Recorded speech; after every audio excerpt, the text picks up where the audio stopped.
guess you just want me to start. Huh? Hearing no complaint. Let's start with prayer.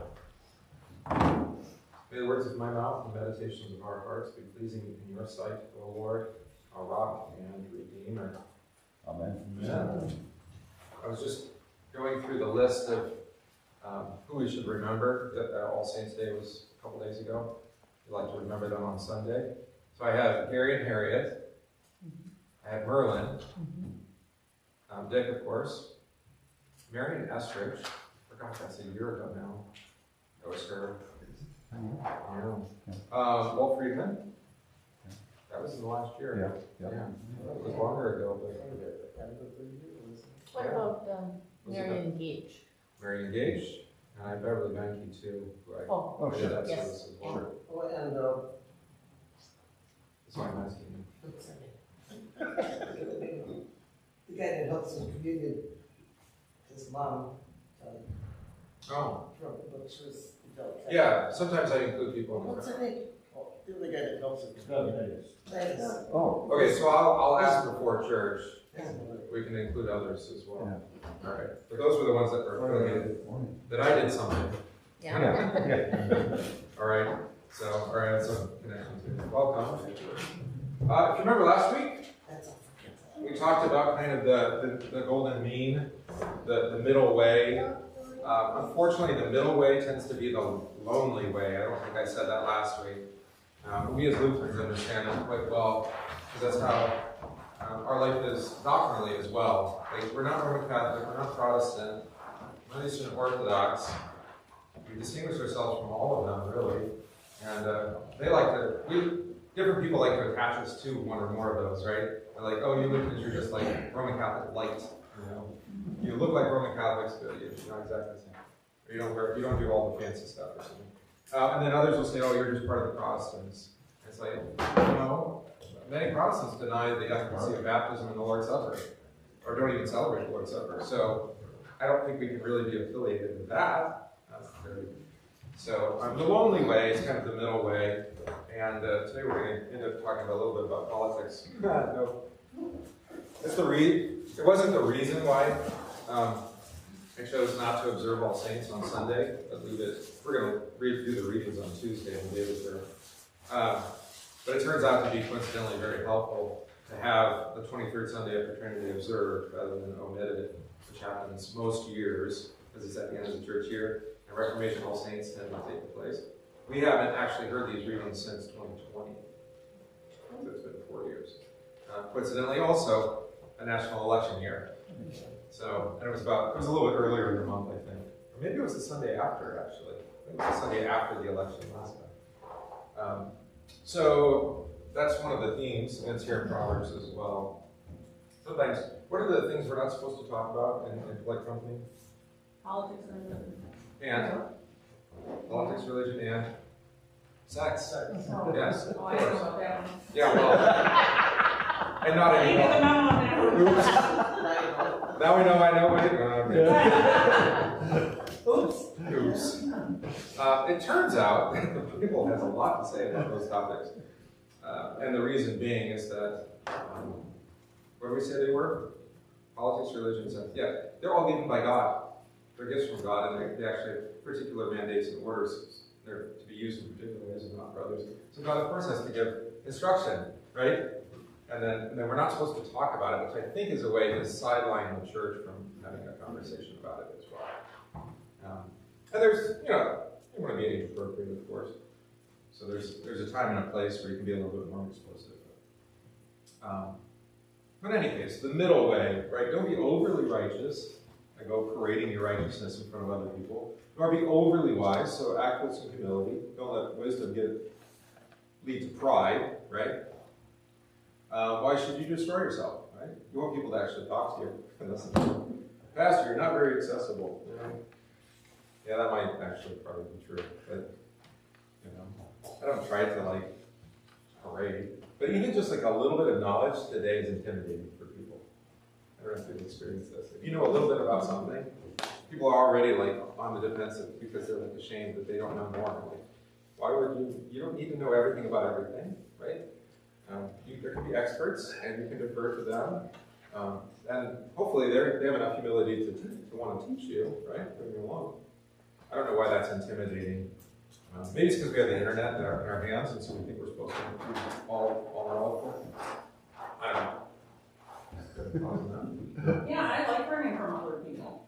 I like it. I think you always have something to learn from somebody. Someone's always smarter than you about something. Oh yeah. Why would you? I know a lot of pastors that that know a lot more about a lot of things than I do. I mean, but as far as theology. Yeah, so why wouldn't you want to be curious and learn? Right. You know? Right.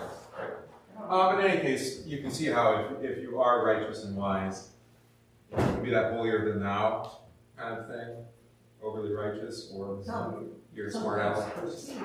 Yeah, it's perceived that way, and so be conscientious of yourself, right? But also don't be overly wicked or foolish. Don't just be one of the boys and just do this. What do they say? If everyone's jumping off the cliff, well, I don't remember, something like that. You jump to. Why should you die before your time? Right? So don't destroy your reputation, or your standing in society. Also, don't be so dumb that you're going to die. It's good that you grasp this, and also not remove your hand from the other, for he who fears God will escape them all. That's actually a helpful theme towards the end of the sermon, actually, almost at the very end, is that no matter what's happening around you, this kind of middle way, God will preserve you. Like you don't have to get too hung up on it. And then we talked about kings a little bit. We'll talk more about this today, of course. Wisdom strengthens the wise more than 10 rulers of the city. Meaning you don't need to defer to the rulers of the city. If you have wisdom, especially the wisdom from above, you actually do know more. And that's why we love politicians who say, I don't know what's happening in your community. Because that's showing that kind of humility to say, look, you probably actually have a better approach. Like if you're in East Palestine, Simon, there's a spill. Or actually, probably better yet was the hurricane in North Carolina. I don't know if you saw the one community, to get across the riverbed, they laid flatbed trailers and then built the bridge on top of it. Didn't need FEMA. Right? It's not that FEMA's not capable, although that might be true. Yesterday there was something on Facebook that took 2 railway cars and welded them together, and that was the bridge. Okay, yeah. And obviously, the people with the highest motivation, and also probably the most knowledgeable of what's going to work in that situation, are going to be the people that's more local. So why would you defer to the rulers of the city when you know what's best? All right. So there you go. And for there is not a just man on earth who does good and does not sin. Which does explain why all of our governance does not work so well, because everyone who governs is a sinner. And we talked about how this is used as a sedes doctrinae. Do you remember that? Yeah, seat of doctrine for our doctrine of original sin. I heard a quote this morning. I was listening to a podcast because I was up at 4:15 with Naomi because she didn't get the memo. Whatever, it's fine. I'll just imagine it was 5:15 and today's going to be a longer day. But I was listening to a podcast and I was recalling a story from my friend now deceased, Dr. Rod Rosenblatt. I've heard him, shared some stuff with him before. He was having a conversation when he was a student with a professor, and they asked him, or the professor asked him, what do you think was the most important thing that the Reformation reclaimed? And he's like, well, the doctrine of justification by faith, the grace of God through the shed blood of Christ alone. And the professor says, no, I don't think so. It's like, whoa, it's like the Lutheran, that's it, right? He's like, actually, we couldn't have had that doctrine taught with its fullness if we hadn't also recovered the doctrine of total depravity. Total depravity. That we don't have the capacity to believe, to do good, apart from Christ. There is no capacity before God. There is not a just man on earth. Without that, it's just like Walter says, without the preaching of the law and its full severity, that we are sinners incapable of salvation, then the gospel lacks its sweetness, that you are saved freely and fully on account of Christ and his suffering and death. Right? So you need the contrast there. There is no middle way when it comes to salvation. Like, you're kind of good, kind of bad. Jesus takes care of what's kind of missing. There is no middle way. It is that starkly binary, black and white. All right, and that's true for kings as well, rulers of the city. Also, do not take to heart everything people say, lest you hear your servant cursing you.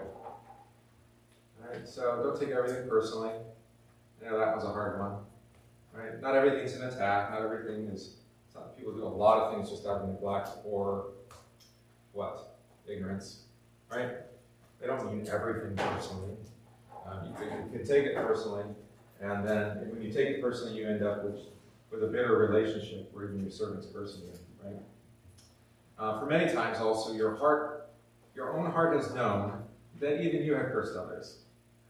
Right? So don't take it personally because, well, you've done the same thing. Right? So, anybody watch J.D. Vance and Joe Rogan? You watched it? It was pretty good. It was about 3 hours. He is like a natural born politician in the best possible sense. Like, willing to say, like, I don't know, fact check me on this. I think this is what happened. You know, so very humble that way, but at the same time very knowledgeable, and he knows how to steer a conversation. And Joe is clearly his inferior. Joe doesn't know anything compared to David Vance. Even though Joe interviews people every day, all day. He's just, you know, he's what do they call him in the military? Meathead? Yeah.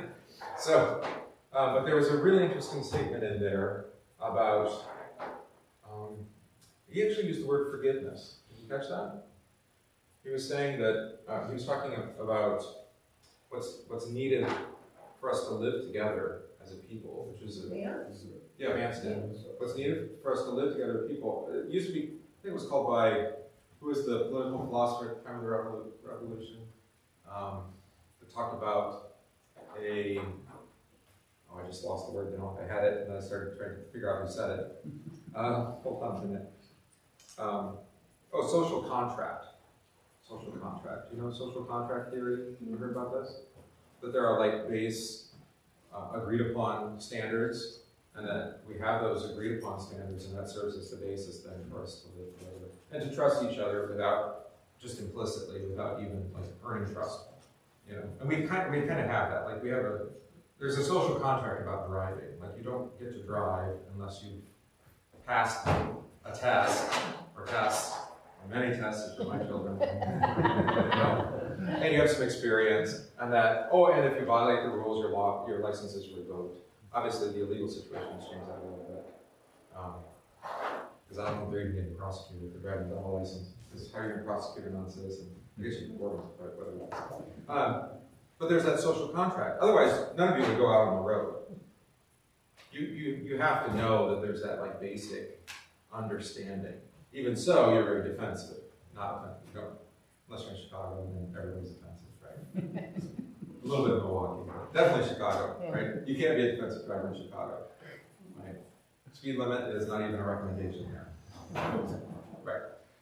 So we have that in all sorts of areas of life. There's a social contract, but J.D. said something very interesting, I thought, because he mentioned in the context of that, there needs to be forgiveness. If you can't hold everybody's wrongdoing against them. Oh, I know what the context was. Talking about why Trump didn't prosecute Hillary Clinton for her legal activities. He said it would have been worse for the country. It is better to just set that aside. J.D. used the word forgive. He's Roman Catholic, so he knows that he's using church language intentionally, I think, probably, or just because he can't help it. He's a number. But I mean, there's some wisdom to that, isn't there? Not holding that against her, even though she's holding all sorts of things against him. I mean, it's very personal, right? But yet, the trauma for the country is putting people through, I don't know, like 2 impeachment hearings, over some, and then multiple indictments over things that none of us would get indicted for. You can see how there's not the social contract or social fabric is breaking. Double standard. Because there's double standards. Yeah. All right, but Solomon's saying you got to be careful about that. Because it will come back to haunt you, right? Good so far? That was last week. It's actually kind of nice to go back and look at it again. Because I get to see if I even remember what I said. Or what we talked about. All right. So, now we move on to 23 is where we left off. And again, we're going to talk about depravity here again. So maybe, read through 26, 23, 26. All this I have proved by wisdom. I said, I will be wise, but it was far from me. As for that which is far off and exceedingly deep, who can find it out? I applied my heart to know, to search and seek out wisdom and the reason of things, to know the wickedness of folly, even of foolishness and madness. And I find more bitter than death the woman whose heart is snares and nets, whose hands are fetters. He who pleases God shall escape from her, but the sinner shall be trapped by her. All right, I told you we get to this kind of woman, talking about this woman. Whether it's a specific one or he's using it as an illustration for what comes before. I think it's more of an illustration for what comes before. All right, so everything that he just talked about, this middle way, is proved by wisdom. I said I will be wise, but now in hindsight, I really haven't been that wise. So we've talked quite a bit about how I think this is wisdom in the form of a lament. Solomon talking, and we did this a lot in the first 3 chapters, if you remember, right? I've tried all these things. I've tried to be powerful, tried to gain large amounts of wealth. I've actually tried to gain wisdom about all sorts of things. And of course, I had my experience with women. And vanity, vanity, all is vanity, like grasping at the wind. What was the point? What did I gain? Right? And that's what he's saying here. I'm telling you this now. I learned this the hard way, but maybe you should learn it earlier. I thought a little bit about how do we communicate wisdom to young people. We usually use the 10 Commandments. We teach the 10 Commandments, but that's not the limit of biblical wisdom. And there's so many things that. Have you ever said, I wish I had learned this when I was younger? Okay, all right, so you get it. And Solomon's trying to help. Earlier in the book of Proverbs, the first 9 chapters are a father to a son. All this wisdom that he had gained, communicating to his son. James, you have lots of wisdom? Have I taught you a thing or 2? Yeah. Okay, there you go. There's still more things to learn? Yeah. Okay. Yeah, it's far from me. It was far from me. So that's also the problem with wisdom in general, especially wisdom that is not Christ, is you always feel like you're getting there, and then I thought I had the world figured out, but nope. And there's a curveball, right? I thought things were kind of comfortable. I thought I kind of figured out how to handle the situation, and then something changes, something's difficult, right? And as for that which is far off and exceedingly deep, who can find it out? Right? And the answer is Jesus. only by Jesus, right? Only Jesus knows, and only by Jesus can you find out. But also, we've talked about this before. We want to be careful. Luther describes it this way. He calls there's God hidden and God revealed. Have you heard that language before? God hidden, God revealed. And we talk about the Scripture being the revelation of God. What is not revealed in Scripture is not given to us to know. And that's what he's talking about. There's so much that's not given to us to know. Not given to anybody to know. Right? I think we talked about it last week. I don't know, when Jesus comes to judge the living and the dead. Not even Jesus knows, only the Father knows that. Right? So that's even beyond Jesus, which is incredible, right? To think about that. So who can find out? No one can. Do you need to know? No. Is it worth contemplating? Probably fair enough, but not in a dogmatic sense, like, I got the answer now, I understand. Deep thought, the supercomputer that was built in Hitchhiker's Guide to the Galaxy. You know about this? All right, so they built this supercomputer. It's a fiction book. But Douglas Adams was very philosophical, so even though he did it through dark British humor, so it's my kind of book. Anyway, so the story the Hitchhiker's Guide to the Galaxy is recalling for the main character about deep thought, this computer they built, to discover the answer to life, the universe, and everything. And so they set it in motion, it starts computing, and it takes 150 million years to get to the answer. So there's this whole temple cult that's been waiting for the answer. And then finally it speaks and it tells us the answer. And the answer is 42. So then the whole temple cult, I mean, they've been waiting for forever. Then they say, okay, what are you going to do? I have to ask it another question. I'm going to wait for that answer. What was the question? See why it's funny? They waited so long they even forgot what the question was. All right. Yeah, so the answer, even if you did get the answer, would it even make sense to you? No. All right. But Solomon tried to find out, right? And how did he try to find out? To search and seek the wisdom and reason of things? Well, he did it by the wickedness of folly and foolishness and madness. We've already heard about this. Wine, women, and song, money, wealth, prosperity, all that stuff. And then he found that the answer that way was more bitter than death. It turns out it was a woman whose heart is snares and nets, whose hands are fetters. This is the, what do we call these kind of women? Gold diggers. The gold digger. And it makes sense. Solomon being a king, the wisest king ever, and probably the wealthiest person in the whole world at that point, that would be attractive to a certain type of woman. And many of them, actually. And those women are even willing to share Solomon for the sake of, getting their bit. All right, he who pleases God shall escape from her, but the sinner shall be trapped by her. Right? Because she's going to capitalize on all the things that he's engaged in. His folly and his madness, right?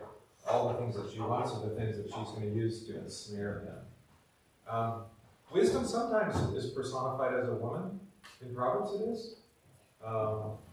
Also, the woman is personified as wisdom in Proverbs 31, right? A wise woman you can find. So, in the New Testament, in Romans, I think it is. Yeah, it's in Romans. Paul refers to, no, it's Galatians. Sorry, it's Galatians, not Romans. He refers to sin as a mistress, as a lady sin. He's very, so, hamartia, the Greek word, has the feminine character, but he says the sin, right? The sin. Proper article can indicate a personification of the thing. So it's right to translate it as lady sin, right? Kind of like we do lady luck, right? Or what was the Greek, or the Roman name for lady luck?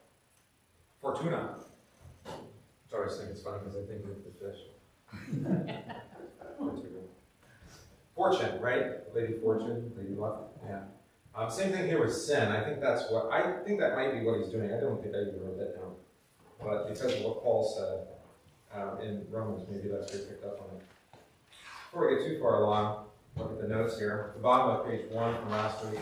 The specific problem is not women in general. All right, ladies, just so we're clear here. But with selfish, possessive women, right? With snares and nets, and whose hands are like fetters, chains. Yeah. She won't ever let go of your hand. Yeah. Solomon's lack of self-control and ungodly excess and multiplicity of pagan wives and concubines clouds his understanding. You agree? Yeah, I think he's a little bit, his perspective, it's helpful, but it's also distorted. His conclusions are tentative. We'll get to a better conclusion later on, based on circumstantial evidence. Basil the Great, everybody heard of Basil? You might say Basil, I say Basil, but I'm British. There was a comment on Twitter/X this week. If your pastor preaches with a fake British accent, you're probably right. Which unfortunately describes a friend of mine who went and studied in England for a year, came back with a British accent, and hasn't lost it. Yeah. Anyway, Basil, a great comment. Wisdom appears unattainable, particularly to those to whom knowledge has been given in an exceptionally high degree by the grace of God. So it is possible to be too smart for your own good, in other words, according to Basil. Right, we all agree? Yeah. How can this person be so wise in some matters and yet be so incredibly stupid? Right? It almost blinds them. In this case, that's what he's saying. He's saying, it's so far from me. I thought I could find it, and yet in my looking for it, I actually made it worse. I got caught up in this prototypical woman here. Despite keen insight into the present state of affairs, all things around him in the natural world of society, his conclusion is the way things are is the way things are. Wickedness, or folly, foolishness, and madness. One of the challenges, I was thinking about sharing this. I don't think I'm going to. But President Harrison sent out a letter about our citizen role. Did you get that? I got it. Yeah. Maybe I'll forward it to the congregation. I was thinking about reading it in church, but I was wondering if you were going to. yeah, well, if you think it'd be helpful, I could. Yeah. But, because we can't fix the world, I think there's a temptation to say that we shouldn't even bother. And we should just forfeit civil society. Like, it's just going to hell, just let it go. And I know people like that. You might call them anarchists. Like, we just don't need a government. We just get rid of it because it's just corrupt. All right, well, it is prone to corruption, there's no doubt. But for the sake of your neighbor and for the sake of the gospel, I have this in the sermon. The reason I wasn't going to read it is actually I share a lot of the same things in the sermon, so I probably don't need to. Which I didn't realize. I read the letter after I wrote the sermon. I'm like, oh, okay. I guess I didn't read the letter. But, well, it's nice to hear that we're on the same page. Yeah. The president and I. But this is Synod president, not our president. Just work good. I figured it. You're doing that? All right. What was I saying? What he said. Oh, that we should just give up the war. What he said, he said. Oh yeah, we should just give up, the civil estate. Well, no, of course not. Right? Why? Because it's not going to be good for us, of course. It's not going to be good for our children and grandchildren. If, like, for example, if our country continues on the course it's going, it's going to make things harder, right? I think that's pretty clear. Well, it is harder, actually. We can just look at the last 4 years, right? Since COVID. Don't you think that people say, I'm just a soul? Yeah, well, I would say that's the strategy, I guess of the so-called progressive left, if you want to use that language, but whatever. It is the strategy, is just to wear you down, just cause you to give up and say, you just do whatever you want to do. Right? Take all our money, take all our lives, our goods, our fame, all our life, as it says. All that be gone, whatever. I'm with Jesus, so who cares? I'm not confident that God doesn't want us to equate life on this earth with life in heaven. So we don't want to go to the extreme of like, we're going to try to fix the country, make it great again. It's going to be this little mini utopia on earth. We're going to be more prosperous than ever. Everything's going to be great, right? We'll reverse the course of human history. Well, Jesus doesn't tell us that that's how things are going to go. They might go up and down, back and forth, a little bit better, a little bit worse, but the general course of human history is actually towards apocalypse, right? Towards the revelation of the last day. So, but in the meantime, that doesn't give you, I don't think it gives you permission for apathy or neglect, especially of the neighbor, right? So what's going to be best for our neighbor? That they have full access to women's health care, in other words, to be able to kill their children? No, that's not good for them. We want to actually have barriers that prevent them from doing that, right? So you can vote on that basis. Maybe it's, just government waste, and the way that then causes all sorts of taxation theft, or even just theft through inflation, just for stupid projects, to send money for gender transitioning people in Pakistan. Like, why are we funding that? That's not ours. But that you're funding that, right? One way or another. Right, so that's not good for neighbors. So you can be involved for that. What degree can you be involved? Our country, I think, is a little bit, this is a personal opinion, but I think we're a little bit misled in thinking that we have a greater role than we do. All right, so I'm not saying your vote doesn't matter, but in the big scheme of things, it doesn't. Who gets elected does matter. Whether that's you. Instead, cast your vote, pray that God put godly people in office that will actually serve the interests of the people, in a way that promotes life, protection of property, well-being, all these, the family, right? So you can cast your vote, but recognize it's going to take God's heavy hand to actually give the kind of direction we're looking for. And that would be beneficial to us. And if He doesn't give it to us, that's also for our good, which is a hard thing to say. But it's certainly true in the history of Israel, it's in the history of the United States. All right, so I got ahead of myself a little bit there, because that's going to be in the next section. We still want to talk about this woman a little bit more. All right, so 25. Now his experiments have to do with womanhood. How does a woman fit with everything? What is her place, her role?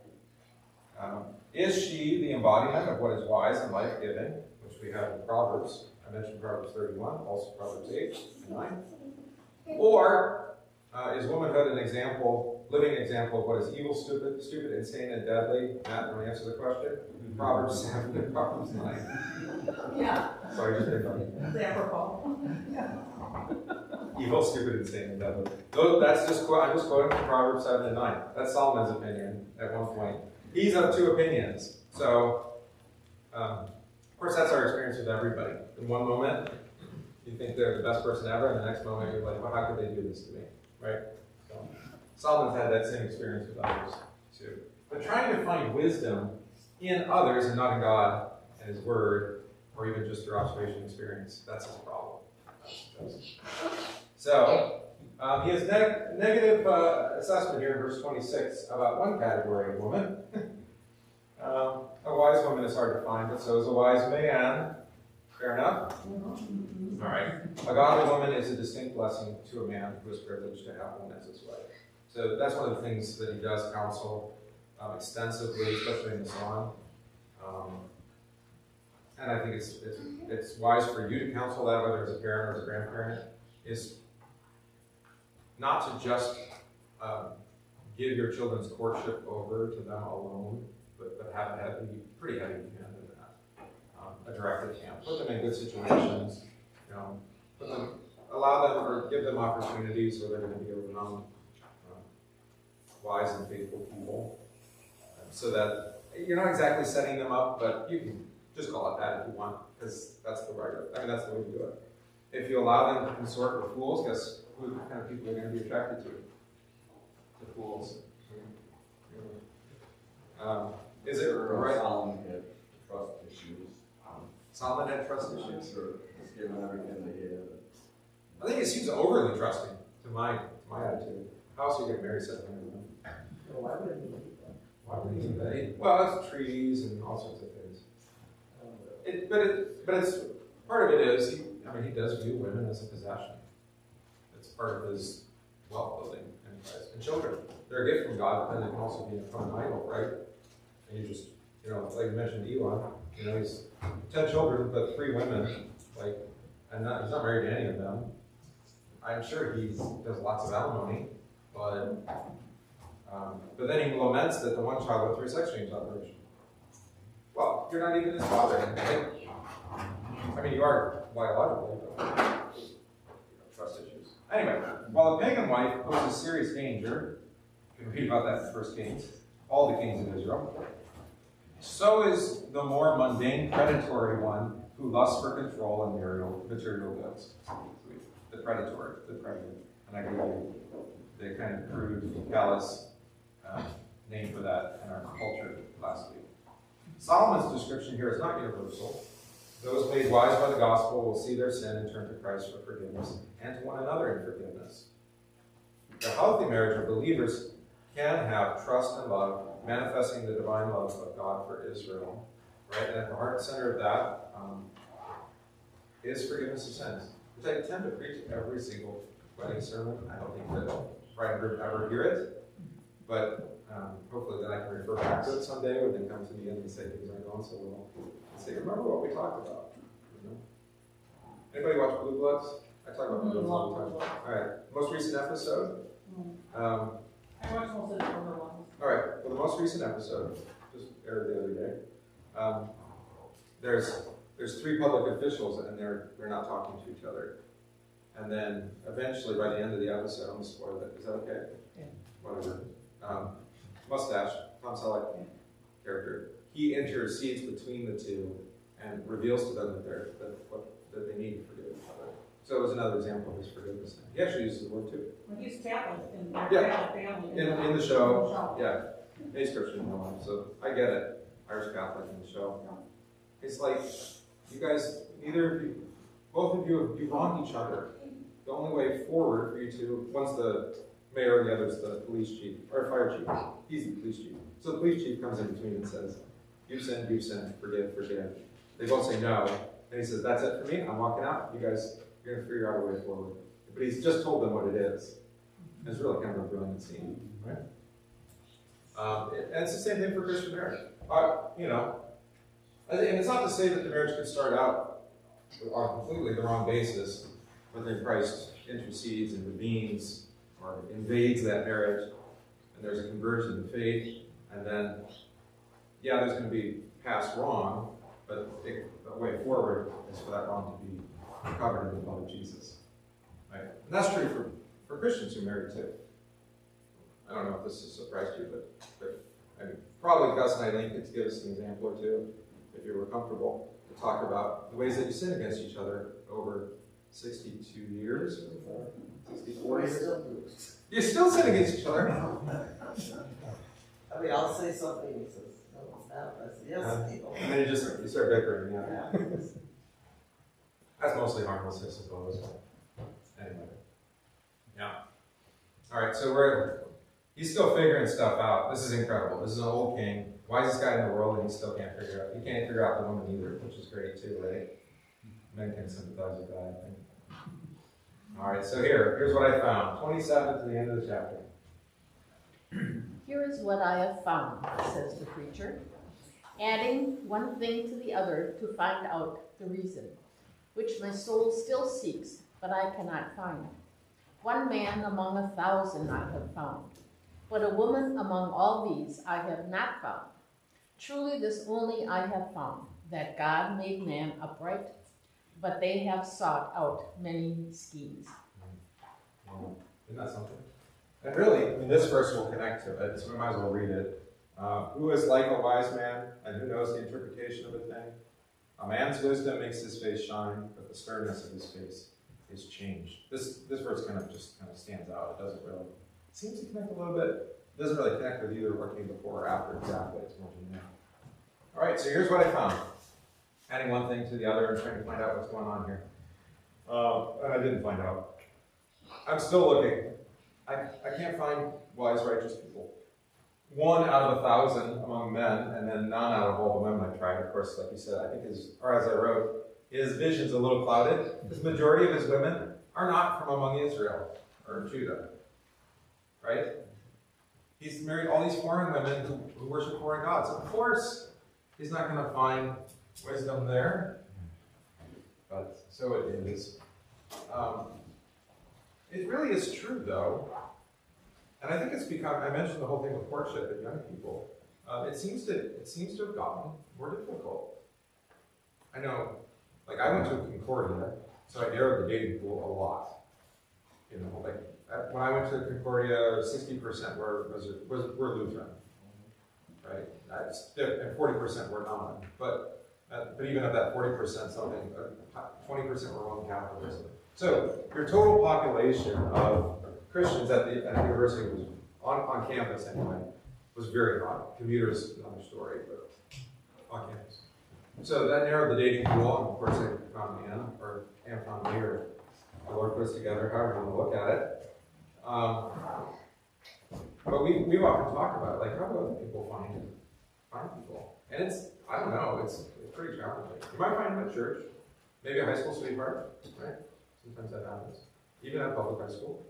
I'm not sure about bars. That seems like not a great place to try to find a spouse, because now you're both alcoholics. Yeah. We found each other at church. You found each other at church. That's true, yeah. Brandon, his first wife found each other.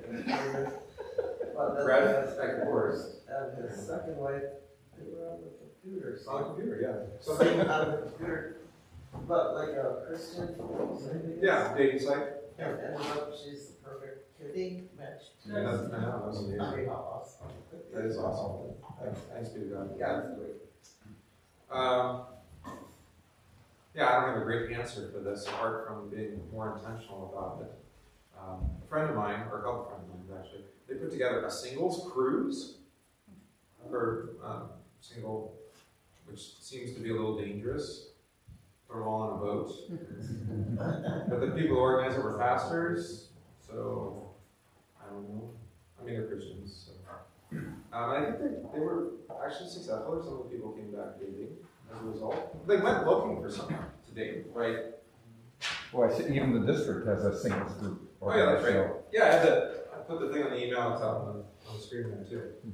And it doesn't have to be a dating thing specifically. It could just be, let's put 20, 30 somethings together and just see what happens, right? Maybe friendships come out of that too. Should start out as friends, right? Yeah, exactly. And you don't want to do it alone. I think that's that whole dating scene where it's just like one-on-one. At first, that's probably not a good idea. The temptation's high, of course, and there are social expectations that aren't helpful if the person's non-Christian. So, couples dating was a thing. Didn't do that. Double date, that's what they call it, right? Back in the day. But you look at the Bible, actually the same thing happens. So I gave you some examples of this. We have the patriarchs Isaac and Jacob. You remember, for Isaac, Abraham sent his servant all the way back to Ur. So Abraham's in what will be the promised land, eventually, Canaan. And he has to go 2,000 miles back along the river. What river is it? Euphrates. All the way down the Euphrates to Ur, which is close to Babylon, to find a spouse for his son. Because we're not going to marry a Canaanite. We're going to marry a faithful person. Isn't that something? And you have the same thing then with Jacob. Jacob's looking. His search does not go quite as well, I think. Who did he marry? Yeah, eventually, there's Leah. Although the promised offspring, Jesus, is of the line of Leah, not of Rachel. We forget that sometimes. So even the one who had dim eyes, it's so sad for Leah. Sorry, Leah. We named the child Leah. She does not have dim eyes. Yeah. Rachel had a lot of good news. But there's plenty of dating advice, in other words, in the scripture about trying to find a godly spouse. And sometimes the guy's not so wise either. And so then mom and dad take care of it. I know we're kind of turned against arranged marriages, but maybe just be a little bit more clever about it and just put people in the same room and see what happens. All right. Patriarchs exercise great care in searching for a suitable bride. Christians choose their spouse based on both law and gospel, right and left-hand kingdoms. I got that out of the order. It should be left and right-hand kingdoms. All right, so marriage is in both estates. It's in both kingdoms. So you're married before the state and before God. This is a weird kind of middle way for Lutherans. Because like Roman Catholics, they recognize that the state has some authority over marriage, but you're not married in the Roman Catholic Church unless you're married in the church. Like, they'll recognize the marriage, but not as fully matrimony. Whereas we go the other direction, we say you're married by the state, but you seek God's blessing upon that marriage. So, but marriage is part of the original creation. A man shall leave his mother and his father and join his wife, and two shall become one flesh. Yes, that's something that God has put into the world, and it has a blessing, but it's not unique to the church. Although the church has something unique to say about it, especially the way that our society has distorted marriage into something that it is not. I'll mention that in the sermon too. All right. Yeah, once married, the spouses must heed the divine command to remain in the holy estate, forgiving one another just as God in Christ. Part of the problem with marriage, of course, is, as Solomon was figuring out the hard way, out of his 1,000, 700 and 300, right? 700 wives, 300 concubines. He didn't find one. I think it's fair to put some blame on Solomon too. We talked about this already, right? Marriage is a two-way street. Some people say that, right? It's an agreement. The attraction you have to your spouse changes. I know, go figure. Like you're not 15 anymore, or 18, or whenever you were most virulent, right? Unfortunate use of that word, but whatever. Prolific, whatever it is. Hormones change. The body chemistry changes. But you're also just being together a while. Right? 64 years is like the relationship isn't at all what it was probably even 20 years ago, right? Or 50th, right? Or last year. Right? Yeah, it's constantly changing, right? But of course, we're asking God's providence and that He direct us. And do you love each other more or less? people talk about that. I love my spouse even more than I ever did. Oh, good. I don't know, that might be a nice thing to say. I don't know, how do you even qualitatively judge that? Like, how do you measure your degree of love?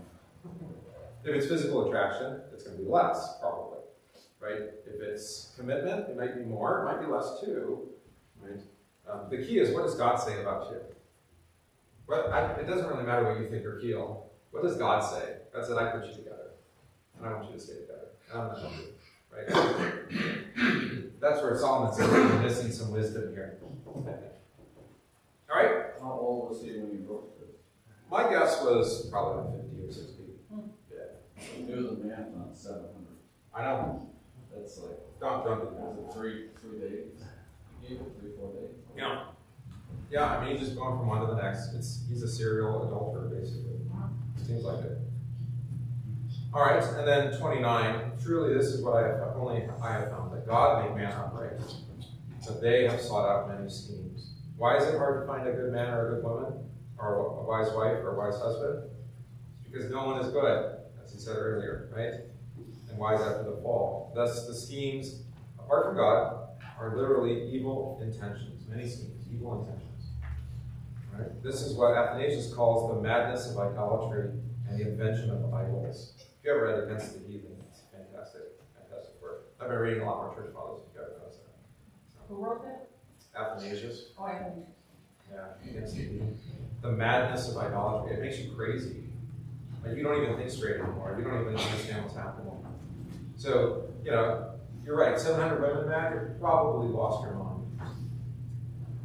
Like, 2 would probably be mine too. Because Jacob can't rationally either. Right, you're gonna say he was like 300 or 400 years old. No, he's not living that long. This of all the wicked devices that distort marriage I missed a word. Distort marriage in a world common law. Only God's grace in Jesus Christ can save it, right? So he wonders why none of these relationships to women have worked out. He thinks maybe he's the one man out of 1,000 who's wise. Probably not, right? So who is like a wise man? Who knows the interpretation or the perspective of a thing? Answer? No one except for God. That's right. And whom God reveals it. So you have to receive wisdom, and here you have this face shining language, which is beautiful. You hear that in the liturgy of the Psalm, right? Make his face shine upon you and give you peace. Well, his face is shining on you. Think of Moses. When God spoke to Moses, what did Moses' face do? It shone with the glory of God as well. Right? So if his face is shining on you, you can shine your face back on me. Right? So when I say that, I should see some smile. No, you don't have to smile. It's fine. All right? But the sternness of his face has changed. Why? God is the one who gives him wisdom and makes his face shine. That would be how I would take this verse. Otherwise, you're kind of like, who can find it? What's going on? So I'd say this is a little bit of an isolated word. What did I write? This is today's handout. This seems to be an isolated word of praise for God's gift of practical wisdom. Solomon showed that wisdom does not necessarily allow a man to figure out his own life. And now the wise man is not exempt from governmental abuse. Right? So you can't even be a wise king. Thus, the hypothetical question, who knows the interpretation of anything like the wise person does? Answer, nobody save God. The wise person avoids frustration and finds peace by understanding that he is not supposed to know everything. So, ironically, if you like, or what is that? Not hypothetically, no. Ironically, we'll just use ironically. That the wisest person is the one who knows that he can't know. To actually be wise is to be in the position of humility and say, I don't know anything. I don't understand what's happening. Yeah, that's the only way to avoid the frustration of not knowing anything. Some of you are more conspiratorial, right? And that's the challenge of that. It's like, you try to figure out how things are working, but you don't know. Like, how much is P. Diddy in the midst of all of this, right? You can go on the internet, you can find out. Like, what's going on with this trial? And why are people saying what they're saying? And maybe it's because of this or that. And it's like, maybe just, well, yeah, they're corrupt, and they went to parties, and they did terrible things. Is that surprising? Yeah, this is surprising. Like, they all do. And that would be not only music industry and Hollywood, but also politics and judiciary and the media and sports. Like all these people in positions of power and wealth are participating in the same sorts of things. I wonder why. Anyway, that's sarcasm, not, yeah. Wisdom provides perspective and interpretations, right? Not necessarily answers. From the scriptures, the believer receives everything he needs to know regarding wealth, oaths, and the fear of God. Ultimately, the inner man, the Christian, is illuminated by the wisdom, light, truth, logos, in other words, Christ. Right? So, that you should be content with that, in other words, content with what Jesus tells you. What he doesn't reveal to you, you can try to seek out, but even if you did find out what P. Diddy was doing, or find out how it's all connected, or how Epstein's involved in that, or whatever your conspiratorial thing is for the day, what have you accomplished that's good for you? Right? You already know that they're corrupt. Like, you don't need to understand how that happened or what's going. It's probably better not to know. It won't change your heart. No, it doesn't change your life. Oh, it means that the people that are in charge are terrible people. Oh. We already knew that, right? Yeah. So that's what he's talking about, the folly of trying to do that. You can make a living doing it, though, if you've got a social media presence. Okay. So let's talk about the king. We got to talk about this because we got an election on Tuesday. So I wanted to make sure we got through it. So let's just do 2 through 9. I say, keep the king's commandments for the sake of your oath to God. Do not be hasty to go from his presence. Do not take your stand for an evil thing, for he does whatever pleases him. Where the word of a king is, there is power. And who may say to him, what are you doing? He who keeps his command will experience nothing harmful. And a wise man's heart discerns both time and judgment. Because for every matter there is a time and judgment, though the misery of man increases greatly. For he does not know what will happen. So who can tell him when it will occur? No one has power over the spirit to retain the spirit, and no one has power in the day of death. There is no release from that war, and wickedness will not deliver those who are given to it. All this I have seen, and applied my heart to every work that is done under the sun. There is a time in which one man rules over another to his own hurt. Wow. That's quite a conclusion, right? I mean, you would think Solomon, the man of wisdom, the king of Israel, would hopefully stay by the end of his time as king, his 40 years, I think it was, right? Or that was David. Was Solomon's 4 years? Maybe. Somebody can go look in 1 Kings. By the end, he'd say, okay, it wasn't perfect. I wasn't always as wise as God told me I could be or whatever. But generally, look at the kingdom, we've done pretty good, right? And he's saying, no, actually what I've seen is that man rules over another to his own hurt.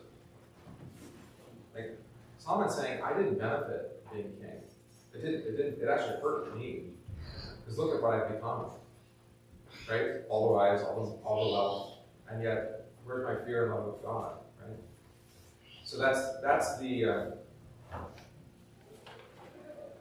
think we've talked about this before, the precarious risk of serving in positions of authority.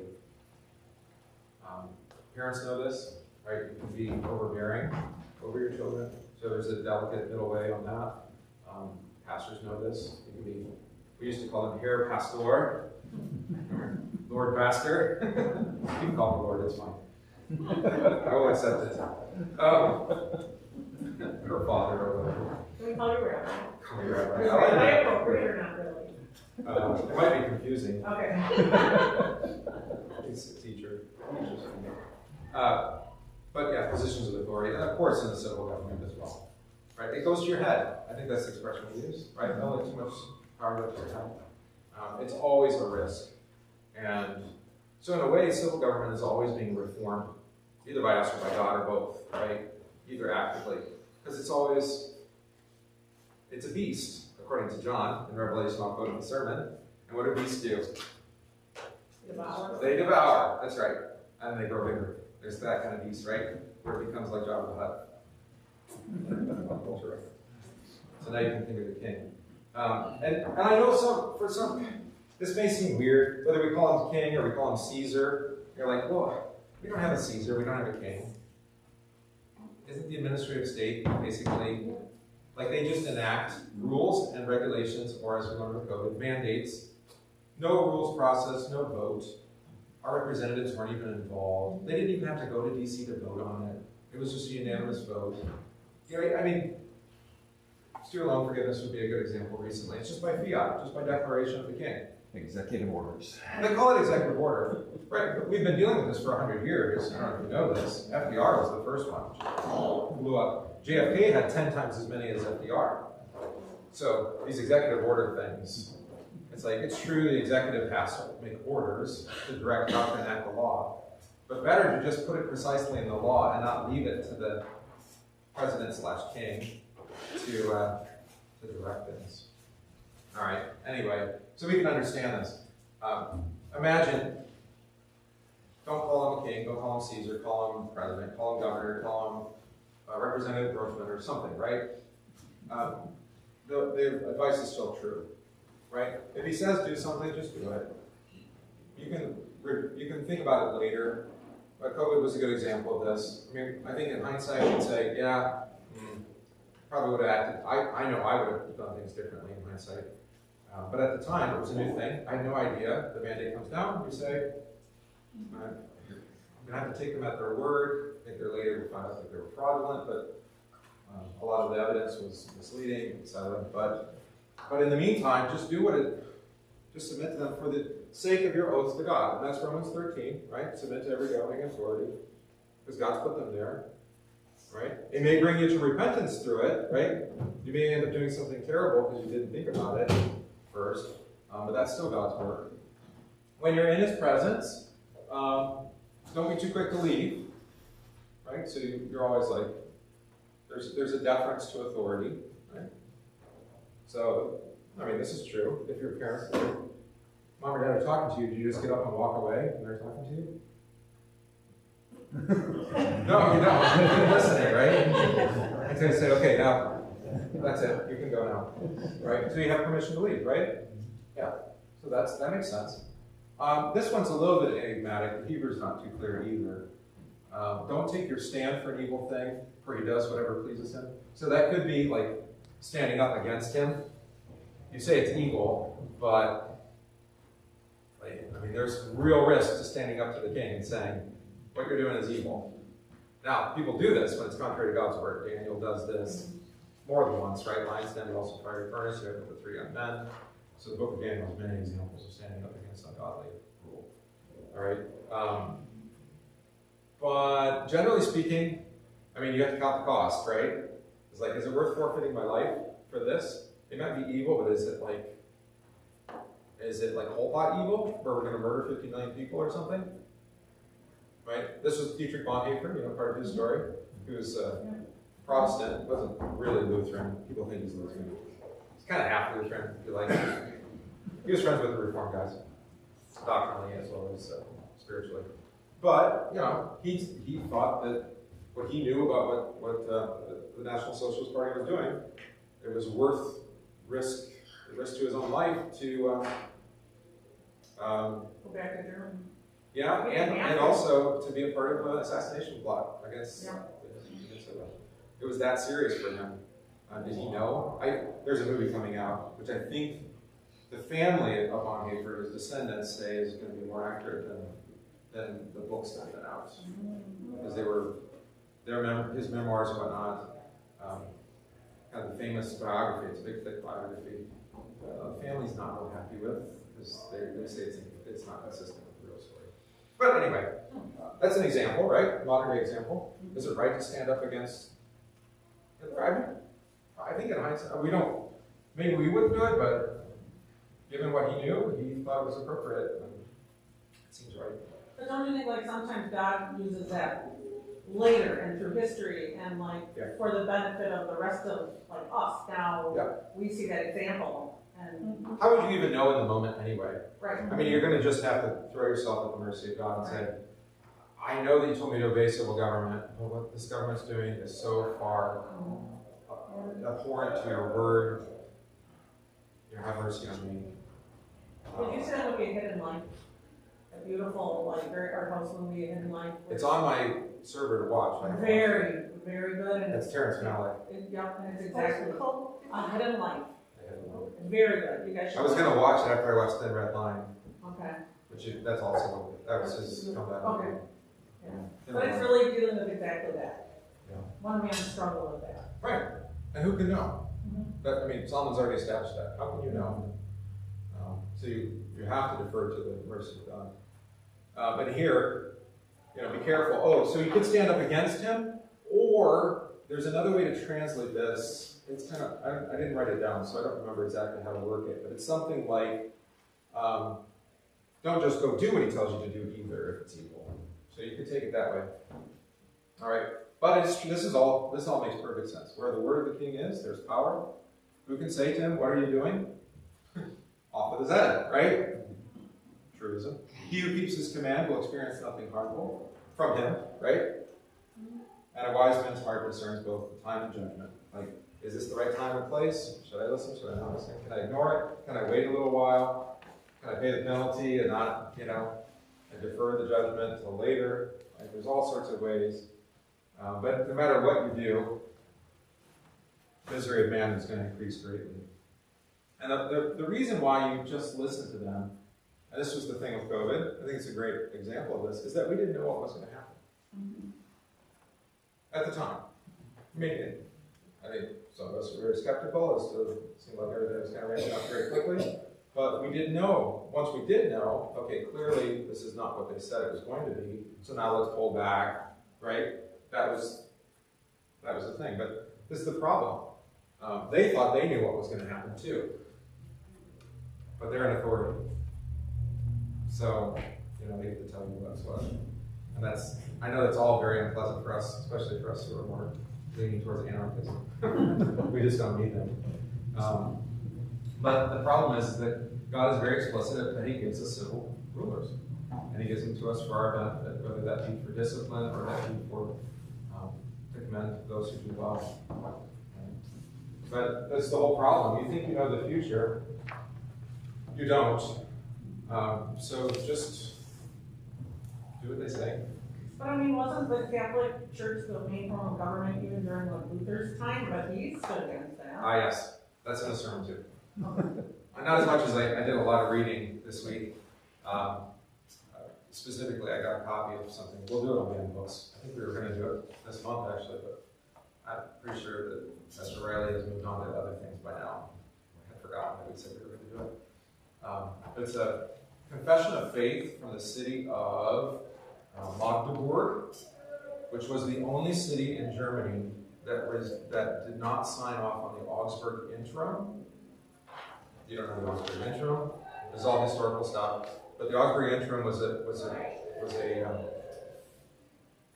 capitulation between Melanchthon and some of the other reformers and the Holy Roman Empire because of the 30 Years' War.